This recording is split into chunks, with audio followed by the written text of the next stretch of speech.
இந்த செய்தியை உங்களுக்காக வழங்குவது அருண் மசாலா. 1983 ஆண்டிலிருந்து தரத்துடன் தன்மை மாறாத அறுசுவை சமையலுக்கான அருண் மசாலா.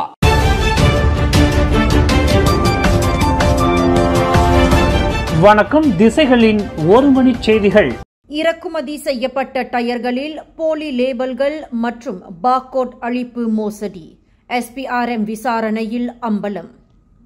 மலேசியாவில் டயர் இறக்குமதியில் நடைபெற்றுள்ள மிகப்பெரிய மோசடியை விசாரணை செய்து வரும் SPRM இறக்குமதி செய்யப்பட்ட டயர்களில் போலி லேபிள்கள் மற்றும் பார்கோட்கள் அளிக்கப்பட்ட மோசடிகளை கண்டறிந்துள்ளது. ஓப்ஸ் கிரிப் என்ற பெயரில் நடைபெற்று வரும் இவ்விசாரணையில் அங்கீகரிக்கப்படாத விநியோகஸ்தர்கள் மூலம் டயர்கள் விற்பனை செய்யப்பட்டதும் இறக்குமதி செய்யப்பட்ட டயர்கள் கடத்தப்பட்டதும் வெளிச்சத்திற்கு வந்துள்ளது. கடந்த செப்டம்பர் 29ஆம் தேதி 2 நிறுவனங்களுக்கு சொந்தமான 6 கிடங்குகள் மற்றும் கொள்கலன்களில் நடத்தப்பட்ட சோதனைகளின் போது மொத்தம் 17,672 டயர்கள் கைப்பற்றப்பட்டன. இதனையடுத்து டோயோ டயர்ஸ், யோகோஹாமா, பிரிட்ஸ்டோன் போன்ற முன்னணி டயர் நிறுவனங்களின் பிரதிநிதிகளை கொண்டு பறிமுதல் செய்யப்பட்ட டயர்கள் ஆய்வு செய்யப்பட்டு வருகின்றன. இந்நிலையில் இந்த மோசடிகள் குறித்து மேல் விசாரணைகள் நடைபெற்று வருவதோடு சம்பந்தப்பட்ட நிறுவனங்களின் வங்கிக் கணக்குகளும் முடக்கப்பட்டுள்ளன. மலேசியா, பாகிஸ்தான் இடையிலான நெருங்கிய ஒத்துழைப்பு இரு நாடுகளுக்கு இடையில் பொருளாதார வாய்ப்புகளை விரிவுபடுத்தும் என்று தகவல் தொடர்பு அமைச்சர் டத்தோ ஃபாமி ஃபட்சில் தெரிவித்துள்ளார். அதேவேளையில் வர்த்தகம், முதலீடு மற்றும் ஹலால் தொழிற்துறையின் மூலம் இஸ்லாமிய உலகின் ஒற்றுமையையும் வலுப்படுத்தும் என்று அவர் குறிப்பிட்டுள்ளார். மலேசியா, பாகிஸ்தான் இடையில் நேற்று நடைபெற்ற பொருளாதார கூட்டாண்மை ஒப்பந்தம் மூலமாக வர்த்தகம் மற்றும் முதலீட்டு ஒத்துழைப்பை மேம்படுத்துவதில் இரு நாட்டு தலைவர்களும் திருப்தியடைந்துள்ளனர் என்றும் ஃபாமி ஃபட்சில் உறுதிப்படுத்தியுள்ளார். பாகிஸ்தானின் உணவு உற்பத்தி துறைகளின் தேவையை பூர்த்தி செய்ய பனை எண்ணெய் ஏற்றுமதியை அதிகரிக்க மலேசியா முன்வந்துள்ளது என்று குறிப்பிட்டுள்ள அவர், ஹலால் துறையை விரிவுபடுத்துவதில் இரு நாடுகளும் தயாராக உள்ளன என்றும் ஃபாமி ஃபட்சில் குறிப்பிட்டுள்ளார். வரும் அக்டோபர் 20ஆம் தேதி தீபாவளி பண்டிகையை முன்னிட்டு 2 நாட்கள் கூடுதல் விடுமுறையை மலேசிய கல்வி அமைச்சு அறிவித்துள்ளது.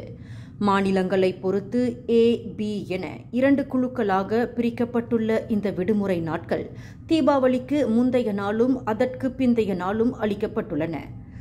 அதன்படி கெடா, கிளாந்தான், தெரங்கானு மாநிலங்களில் இக்கூடுதல் விடுமுறை நாட்கள் 19 மற்றும் 21 அக்டோபர் ஆகிய தேதிகளிலும், Malacca, Johor, Negeri Sembilan, Pahang, Perak, Perlis, Penang, Sabah, Selangor, Kuala Lumpur, Labuan, Putrajaya ஆகிய மாநிலங்களில் 21 மற்றும் 22 அக்டோபர் ஆகிய தேதிகளிலும் அறிவிக்கப்பட்டுள்ளது.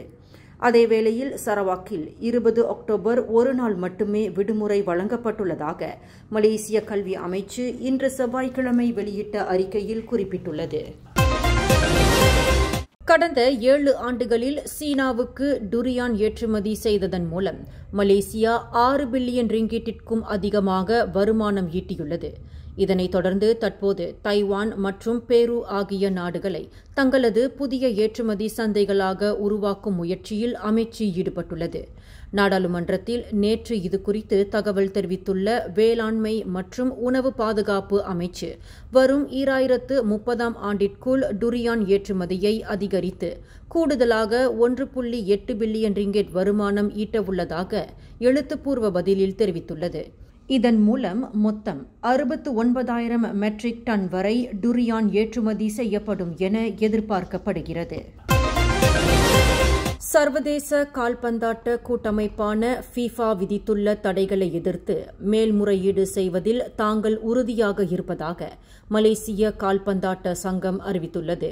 கால்பந்தாட்ட அமைப்பு மற்றும் தங்களது 7 கலப்பு பாரம்பரிய வீரர்களுக்கு எதிரான FIFAவின் குற்றச்சாட்டில் இதுவரை எந்த ஒரு ஆதாரமும் காட்டப்படவில்லை என்றும் கால்பந்தாட்ட சங்கம் வலியுறுத்தியுள்ளது.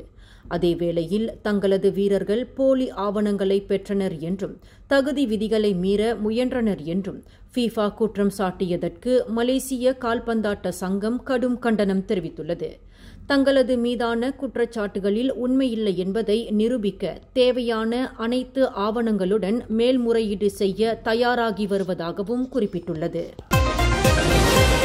நீதிமன்ற வழக்குகளின் தீர்ப்புக்காக காத்திருக்கும் சுமார் 27,877 கைதிகள் தற்போது தடுப்பு காவலில் உள்ளனர் என்று பிரதமர் துறை அமைச்சர் டத்தோசரி அசாலினா ஒத்மான் சாயிட் தெரிவித்துள்ளார். அவ்வழக்குகளை திறம்பட நிர்வகிக்க மலேசிய கூட்டரசு நீதிமன்றத்தின் தலைமை பதிவாளர் அலுவலகம் மூலம் நீதிபதிகளுக்கு அரசாங்கம் வழிகாட்டுவதாகவும் நேற்றைய நாடாளுமன்ற அமர்வில் அசாலினா குறிப்பிட்டுள்ளார். அதேவேளையில் தலைமை பதிவாளர் அலுவலகம் மற்றும் சிறைத்துறையின் தகவல்களின்படி குற்றவியல் வழக்குகளுக்கான சராசரி காத்திருப்பு காலம் 3 முதல் 24 மாதங்கள் வரை இருக்கும் என்றும் தனது எழுத்துப்பூர்வ பதிலில் அசாலினா தெரிவித்துள்ளார். மேலும் கடந்த 2011ஆம் ஆண்டில் குற்றவியல் வழக்குகளை முடிக்க 12 மாத காலக்கெடுவை தலைமை நீதிபதி நிர்ணயித்ததாகவும் அசாலினா தெரிவித்துள்ளார்.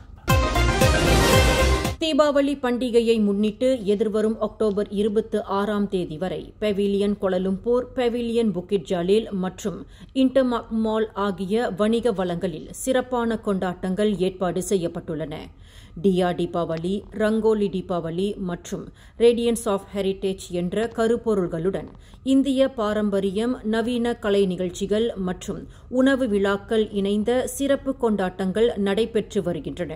இக்கொண்டாட்டங்களில் கலந்து கொள்ளும் வாடிக்கையாளர்களுக்கு சிறப்பு பரிசுகளும் பொருட்களும் வாங்குவதற்கான கூப்பன்களும் வழங்கப்பட்டு வருகின்றன.